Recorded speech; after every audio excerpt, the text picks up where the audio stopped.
Hello,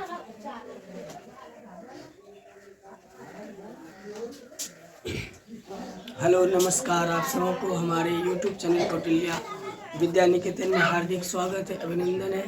मैं रविशंकर कुमार आप सबों को आज पराक्रम दिवस पर हार्दिक स्वागत है, अभिनंदन है। जैसा कि आप जानते हैं कि 23 जनवरी को पराक्रम दिवस के रूप में भारत सरकार ने मनाने की घोषणा की थी और आज देखने वाले हैं सुभाष चंद्र बोस जी के बारे में।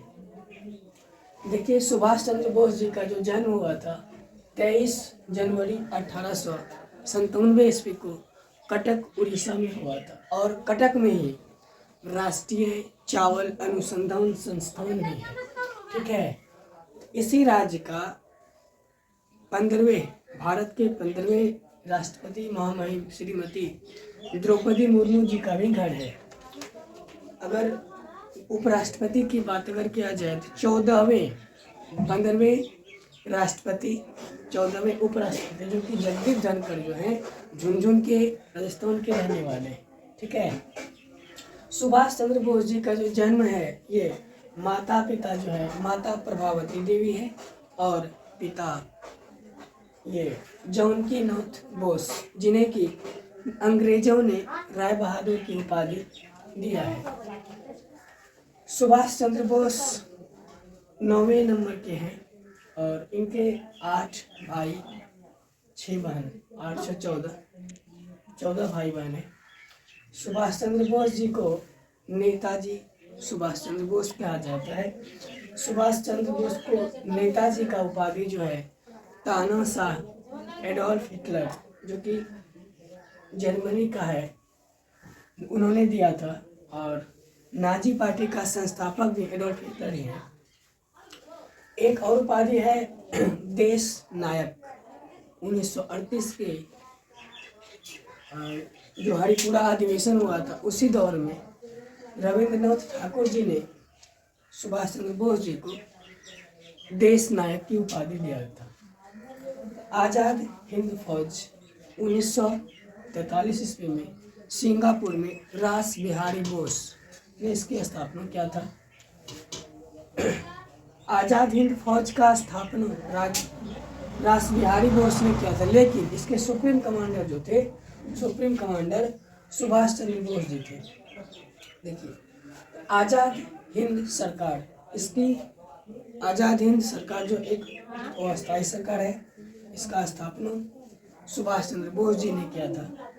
एक फॉरवर्ड ब्लॉक जो कि 1939 के 52वां त्रिपुरा अधिवेशन के बाद त्याग पत्र देने के बाद फॉरवर्ड ब्लॉक की स्थापना की है जो कि कांग्रेस के सदस्यों में से इनके मेंबर्स थे। फॉरवर्ड ब्लॉक की स्थापना किया है।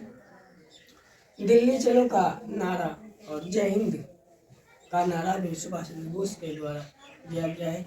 जिस समय कि आज़ाद हिंद फौज के सुप्रीम कमांडर थे उसी समय सैनिकों को सिंगापुर में कहा कि अब जो है कि यहाँ नहीं रहना है, हमारे भारतीय स्वतंत्रता संग्राम के लिए लड़ना है, इसलिए यहाँ नहीं रहिए, दिल्ली चलिए। इसलिए दिल्ली चलो का नारा दिया है सुभाष चंद्र बोस जी ने। ठीक है, तुम मुझे खून दो मैं तुम्हें आज़ादी दूंगा, इसका भी नारा सुभाष चंद्र बोस के द्वारा दिया गया है।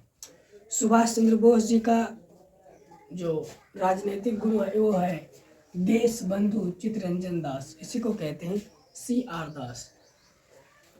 देश बंधु चित्तरंजन दास और मोतीलाल नेहरू जी ने दोनों ने मिलकर के 1 जनवरी 1923 ईस्वी को स्वराज पार्टी की स्थापना की।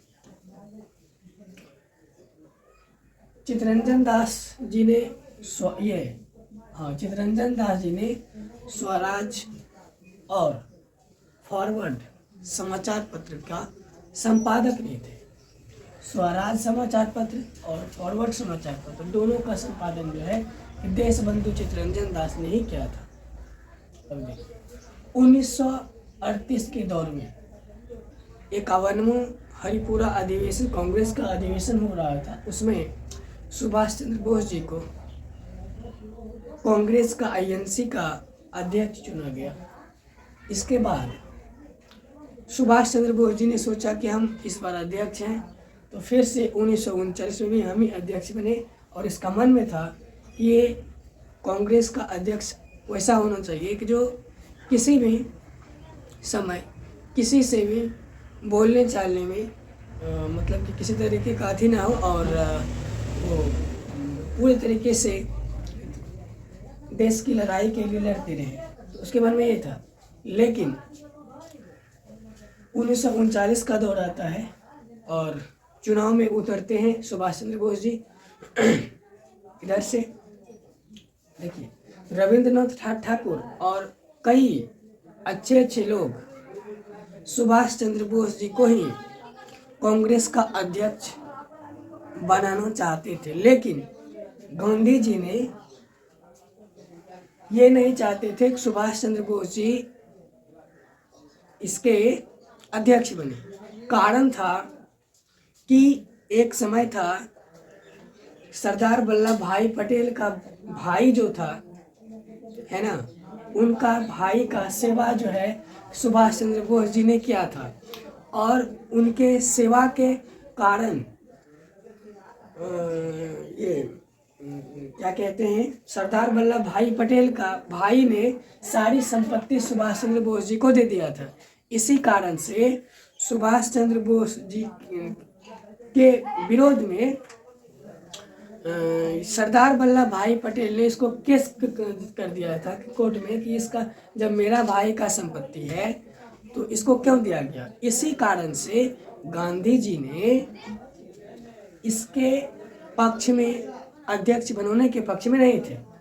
ठीक है, तो होता क्या है कि सुभाष चंद्र बोस जी भी चुनाव मैदान में उतरते हैं और गांधी के तरफ से पट्टाभी सितार मैया को चुनाव मैदान में उतारा जाता है। इसके बाद होता क्या है, ये त्रिपुरा अधिवेशन में जो चुनाव होता है, सुभाष चंद्र बोस जी ये जीत जाते हैं और पट्टाभी सितार मैया हार जाते हैं। गांधी जी का कहना था कि पट्टाभी सितार मैया बने और सुभाष चंद्र बोस जी न बने। सुभाष चंद्र बोस जी जो थे, इनसे गांधी जी नाखुश थे, इसलिए गांधी जी ने कहा था कि अगर किसी भी व्यक्ति को, किसी भी मेंबर्स को सुभाष चंद्र बोस जी से या कांग्रेस से कुछ मतलब अनबन लगता है तो कांग्रेस से इस्तीफा दे दे। 15 मेंबर्स में से 12 मेंबर ने इस्तीफा दे दिया कांग्रेस। इसके बाद सुभाष चंद्र बोस जी के मन में हुआ कि लगता है कि अब कांग्रेस मेंबर्स ने इस्तीफा दे रहा है, अब मेरा क्या होगा, ये तो बहुत ही संकट का समय है। इसके बाद सुभाष चंद्र बोस जी ने एक फॉरवर्ड ब्लॉक की स्थापना की। इसके पहले सुभाष चंद्र बोस जी ने इस्तीफा दे दिया। इस्तीफा देने के बाद पट्टाभी सितार मैया को भी कांग्रेस का अध्यक्ष नहीं बनाया गया। सुभाष चंद्र बोस जी के 1939 का त्रिपुरा अधिवेशन जो हुआ था चुनाव, इसके त्याग पत्र देने के बाद डॉक्टर राजेंद्र प्रसाद